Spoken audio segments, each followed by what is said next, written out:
One of my favorite bikes is the IKEA Sladda. It's a utility bike with an internally geared hub and a belt drive. The Sladda was my first belt drive bicycle. Sadly, IKEA has recalled the Sladda, and I believe canceled the entire project. It turns out the Continental belt drive system that it uses is defective. That's sad, but there are two things that keep this from being a huge issue for me. Number one, I already have my Sladda. Plus, the bike is nothing more than a curiosity to me. The 2-speed hub limits what I can do in my city. And number two, by the time of the recall, I already had two other belt drive bikes. A Priority Continuum Onyx, my favorite commuter bike, and the brilliant L-Train, my favorite style bike. Still, the recall is a bad thing, because I already have a Sladda. I have it all dressed up in its finest racks. I even have the Sladda trailer, a Sladda helmet. I have all the Sladda stuff. Since I bought my Continuum from Priority, they've been nothing but kind. They even sent some shirts and water bottles that I was able to give away to you guys. Going back to the beginning, I discovered Priority while I was looking up info on the IKEA Sladda. And the first bike of theirs that I saw was the Priority Classic Plus. They market the Classic Plus squarely at people that the Sladda would appeal to. Think of it as a hybrid between a light commuter and a comfort or leisure bike. So when Priority offered to send me a Classic Plus to compare to the Sladda, I was more than happy to jump at the opportunity. And I received just a few days later a Classic Plus, Gotham Edition. The Gotham Edition is let me tell you how they call it. Gotham Edition has many of the award-winning features of our Plus model, with an all-black design and modifications inspired by the New York streets we call home. Along with the bike, I got a couple of extras, but you get these too if you buy one. The bike comes with a bottle cage and an air pump. The air pump is good, it's surprisingly lightweight, and speaking of lightweight, the Gotham's stated weight is 26 pounds, but mine only weighs 25.4. That's without the bottle cage. The finish is similar to the Continuum Onyx. It has the same satin black, but the Gotham has gloss black branding. Now let's look at the components that make up the Gotham. But before we do that, I want to stop right here and say right out of the gate, those of you that are frantically typing on your keyboard ready to bash the choice of a quill stem, hold on just a second. When I unboxed this bike, the first thing I did was contacted Dave, the co-founder of Priority, and asked him why the choice of a quill stem on a $500 bike. That opened a can of worms, and long story short of it, it's there because of feedback from customers during the prototype stage. They wanted an adaptive, adjustable height system for the handlebars. So maybe there is a place for quill stems on certain bikes, because I was easily able to adapt these commuter-style handlebars to the perfect position for me. So the choice of a quill stem can be okay, as long as it's there for a reason, and that reason isn't being cheap.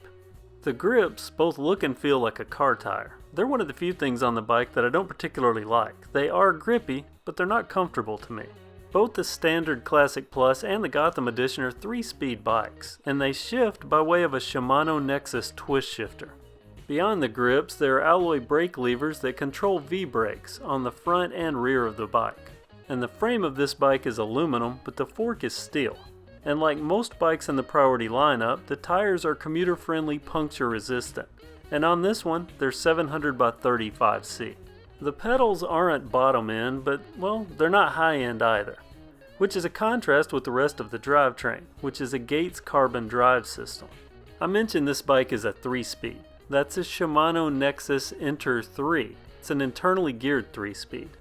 Cable routing on this bike is probably more for aesthetic purposes than anything. That's because the rear brake cable routes on the side of the top tube. And finally we get to the saddle. On the Gotham you get a comfort saddle. Might not be much of a looker, but you'll have to trust my backside. It thinks this is stellar. It's probably the most comfortable factory saddle on any of my bikes. All the components look like this should shape up to be a fun ride. But going into the first ride, I was curious about the 3 speeds.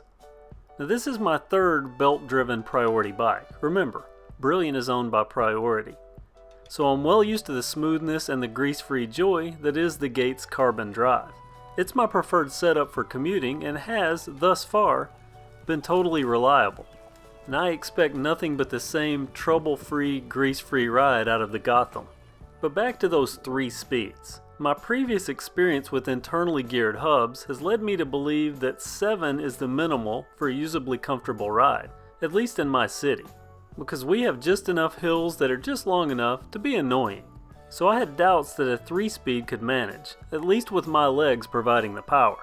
Without getting too technical, because really I would probably just end up confusing myself, but by comparison, my new Vinci CVT is a 330% gear range internal hub. The Enter 7 that's equipped on my L-Train is 244% range. Now I've seen it said that the Enter 3 is basically an Enter 7, just with less selection. I can tell you after riding it that that is not true, and I've learned that it is 186% range. It does not have the lowest low or the highest high of the 7-speed. To get an accurate real-world assessment, I re-rode these same streets with my Onyx, then with the L-Train, and now with the Gotham. There is a difference. The top-end speeds are definitely more comfort bike than they are fast commuter or urban bike. But the gear range is far more usable than I expected. Climbing hills does take some extra effort, but I've yet to find one that I couldn't power up from a seated position in the lowest gear. Downhill, you're not going to win any races by standing on the pedals, but it is fast enough just to be fun. I think the 25 pounds factors in. But with a name like Gotham, I can't shake the feeling that I should be riding this bike headfirst into danger, conquering anything in my path. Problem is, I'm the cautious type, so I have to leave that to others. And while it does feel more than capable of riding around in old abandoned industrial areas, I'm more than happy with the peaceful life on my Gotham, riding it on streets. For 2 weeks I used this as a commuter and also for leisure, riding around for fun, and now that Dad's back to normal, I even ride it as an escort bike when he takes his morning walks. And I didn't realize how much I was leaning on this bike until Dad pointed out that he hadn't seen me on anything else in a while, and I think that says something. And it's my opinion that this is a capable bike for the price, and certainly one that you should consider if you're in the market for a comfort or a commuter bike in the $500 price range. I'm also personally impressed that I made it through this entire video without making any Batman references, even though the bike has an uncanny ability to blend into shadows. Just saying. I promised Priority I would compare this bike to the IKEA Sladda, and I'll do that in an upcoming video because I have some Sladda equipment I want to show off. But spoiler alert, the Gotham wins. Now's your chance to tell me what you think about the Gotham. If you wanted a Sladda but couldn't get one, do you think this is a worthy replacement? It does come in white, which is close to the Sladda. Comment below and let me know. And while you're commenting, be sure to include the word shirt in your comment, because I'll be selecting one person with that word in their comment to win a new, and at the moment, very limited edition KevCentral shirt in the size of your choice. Full giveaway rules and restrictions are in the description. Also, be sure to visit KevCentral.com and join the site, because I'll soon be conducting a giveaway there that you don't want to miss. Plus, you can get even more info in the blog. Thanks for watching. Thanks Priority for sending the Gotham edition, and I will be comparing that to the Sladda soon. And have a great day.